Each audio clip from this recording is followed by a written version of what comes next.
geçse de asır, dünyadın midemez qaraşdy watan.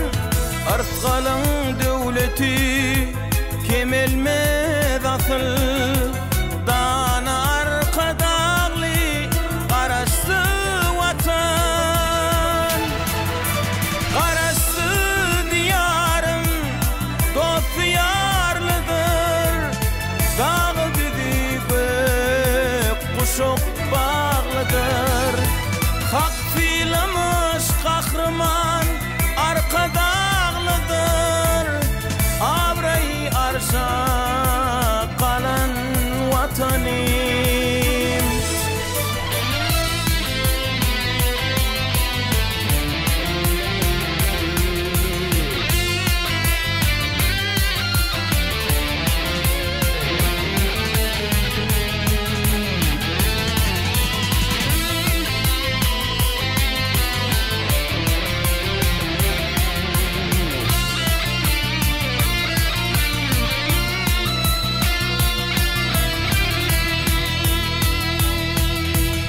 Yarım hayrana koyur görünü, beyik özgörüşler murat bereni. Arkada pekmi payhat eyesi, şan şöhret ile yayran vatanı.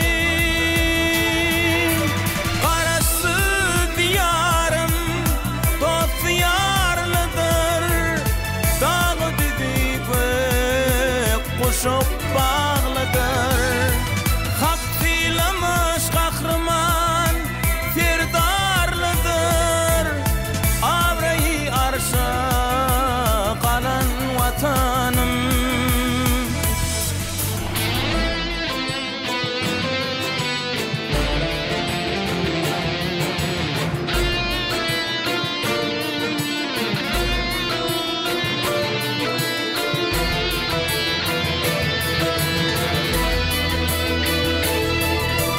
Qaraşdy diyarım dost yarlıdır, dağı düzüpe kuşup bağlıdır.